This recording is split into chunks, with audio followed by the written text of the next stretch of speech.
Hi guys, my name is Debbie and I'm an intuitive reader as well as a medium here, and I'm here to give some type of messages from beyond. Hopefully this does help and resonate. Let's get into it. All right, do check out my book, Accepting the Gift. I also have another book too. That was my first one. Yeah, so putting back the pieces. So do check that out.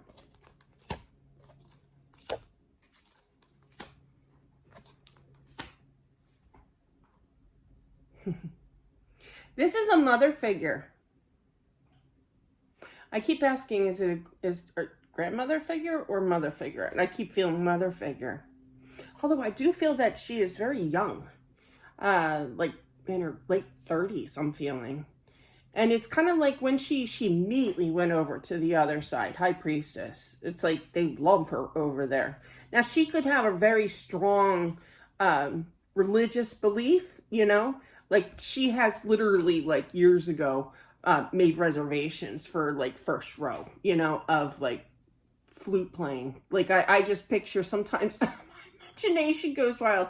And I just keep telling my spirit guide and God or whatever, make sure I get first row, because I was in band. So I kind of affiliate with that, right?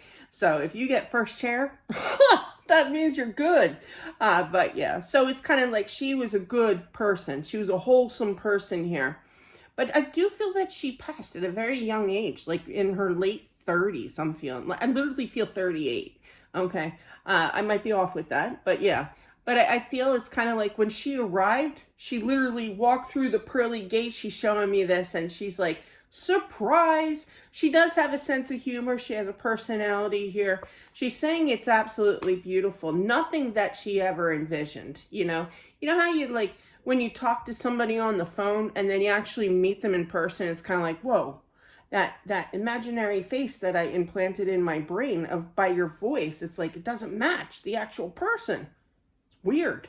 So it's kind of like that. It's like something that she didn't expect having to look like, but she says it's absolutely beautiful here.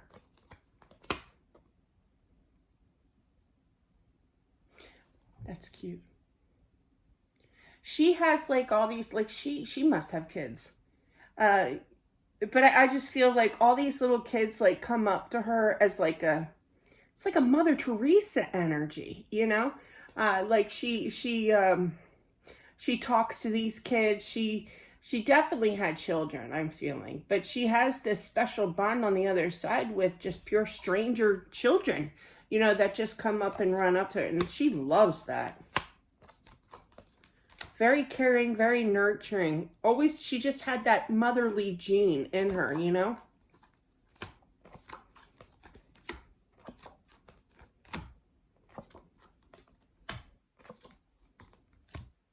Oof. I do feel she has children. You have the Six of Cups, and the energy I have here is that the husband, now he could be an earth sign energy, Taurus, Capricorn, Virgo, but regardless, I don't go by the sign so much. I go by the energy, you know.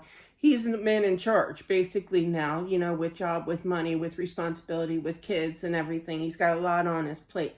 So this message could be definitely for you here. But I feel that somebody's going to have a little bit of a, like a teenage foul mouth, you know, or something. Something needs to be corrected, or kind of like an attitude, you know. My dad always used to say, what's that chip on your shoulder? For years, I used to think that there was a potato chip on my shoulder. I'm just kidding. But no, that was what it was kind of like his forewarning, you know, like, you better get that chip off your shoulder. I was no bad kid. I was just weird. I don't know how else to put that. But yeah, so I just feel like there's a little bit of an attitude from a teenager, a son here, you know, and she's pre-warning you, or she's seeing this had already taken place and she's like, settle. I just heard gym. So there's some kind of gym, not the workout place, the actual name I'm feeling here. Okay. But yeah. She feels kind of stuck. She sees the difficulty that you're having with this one child, you know. I mean, the child's not young. This child knows, you know, better, you know, kind of thing, you know, to not disrespect kind of thing. There's a little bit of attitude which is leading to a little bit of disrespect, you know. But I feel that she feels kind of stuck over there and she can't help you. I feel like you are saying to her, please help me. I don't know what to do. I think we've all done that at some point, you know, with praying to somebody who has passed on, that you need their like moral support, like words of wisdom. It's like, show me a sign. That's what I'm feeling. And I feel that she's going to talk to you telepathically. You got the magician here. That's telepathic. That's what we think is what we create. So you're creating literally a conversation to her, okay? But she knows that the stress is real. She doesn't want you to stress. She just wants you to be there. And that she's saying that, oh, here's your message. That you have this more than you know.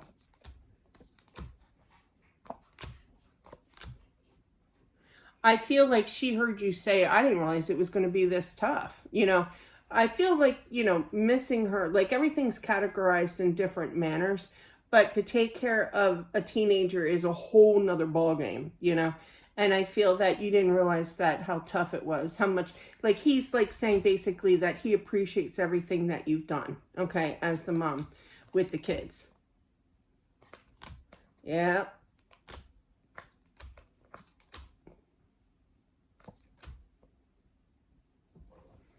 Yeah. There may be this kid, this like teenager, might kind of look at you like you have four eyes or something, you know, kind of thing, or eight heads or something like that. And yeah, you might kind of ream into them a little. Okay. Not that I promote violence here, but yeah, I do feel that there's going to be a quick turnaround with their energy. You're going to feel a little guilty, you know, for reaming them out, meaning just, you know, just yelling, you know, and just, you might have like a breakdown. Okay. But I feel like that's big to say here, because I feel like she's trying to tell you to kind of settle your energy and stay strong. You know, a lot of, she's saying that a lot of emotions in the home, okay? You're all basically mourning from her passing here, you know? And she just wants you to know that she is around all of you, okay? I feel that he was kind of like a mom's boy, you know? Like he, you know, I don't know how else to say this. When I was little, I was daddy's little girl. And then that quickly changed. Once my mom passed when I was 13, is when, I'm not saying my brother's a special one. You know, like Marsha. But yeah, but it did change. I think it's because my brother was going into like manhood, you know, and they had that male bonding moment. And I no longer became daddy's favorite, you know, and I was just a loner. I just stayed in my room. I kept to myself. I did my studies. I did what I had to do. I did my chores, you know, and I was a good you know, kind of thing. But the brother manhandled my relationship with my father. And it's okay. So it's not like favoritism, but I just feel like there was a stronger, closer relationship. My brother was the same way. When I was daddy's girl, you know, he became very close to my mother. And when she passed, you know, I kind of got booted to the curb. But anyway, that's okay. But there was definitely more of a stronger bond. And that's what I'm feeling. I'm feeling that the mom here of this teenager had a very strong bond with her son. So it's kind of like, you kind of, like her words of advice, and I'm not trying to step in the middle of anything here, but I just feel like she's encouraging you to kind of bond with him, because he's missing a very special person in his life, as well as you are. Everybody is, you know, with this situation. But I feel that it's extra hard for him because those two had such a bond. And now that she's gone, he doesn't know what to do. He's angry, you know. My brother got very, very angry.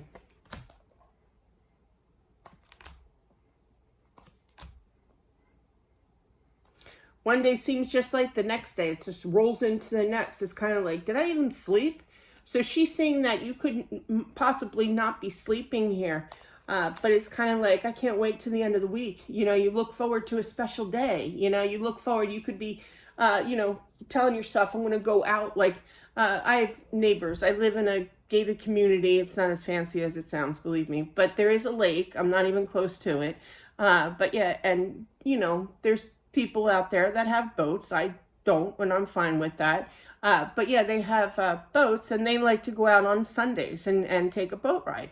you know, and it's beautiful. It's a beautiful lake. It's beautiful property, you know, down there. But it's something like I just get this feeling like the husband here of his wife here, she sees you like, can't wait to get to like a special day, like once a week kind of thing, like a Sunday, you know, and doing something that you look forward to all week as kind of like a relaxing part of your life. Yeah. She's happy that you do that. You do need a break. Absolutely. Listen to the signs. I feel there's a bird. There's a special bird that comes and visits you. Not to keep on going with story time, but I had a cardinal. And I know birds see their reflection in windows and everything, but this bird just kept flying purposely into the window. And I tried everything. They said put a piece of white paper, you know, so they don't see their reflection. So I tried that. The thing just kept going at the window. It kept banging into the window. I don't know what, we actually named him Franklin. The kids did.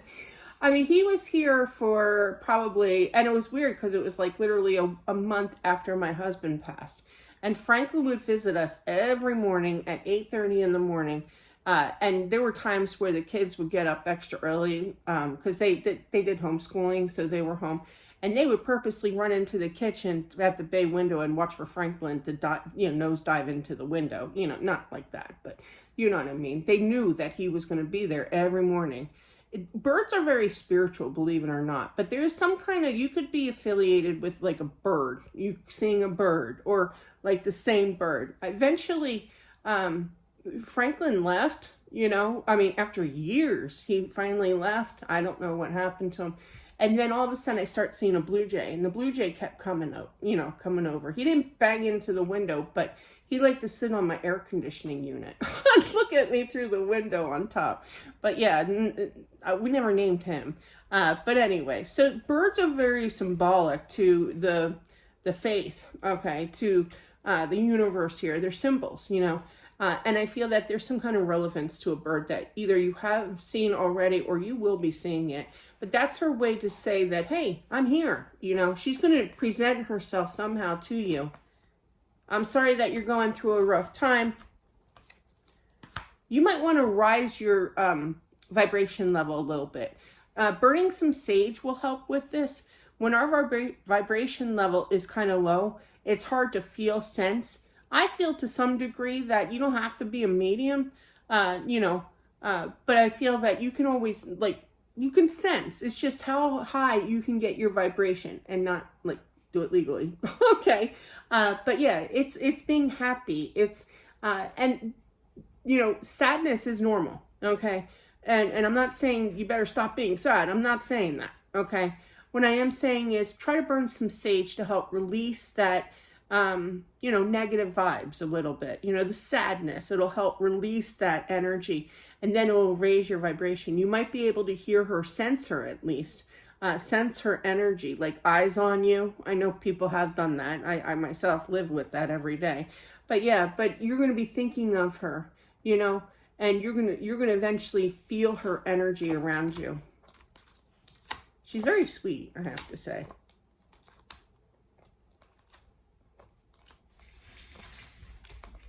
There's something about don't forget to do the dishes.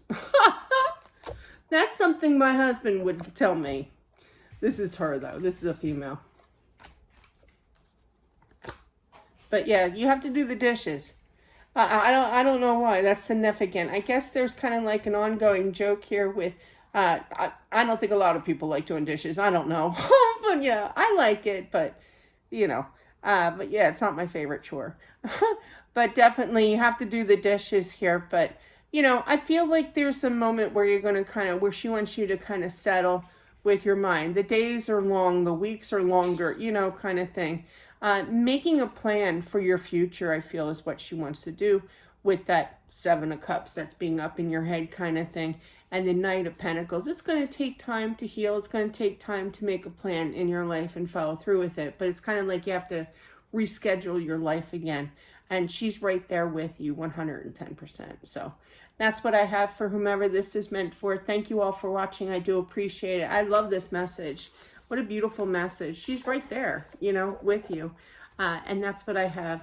Thank you so much, and I'll talk to you soon. Bye.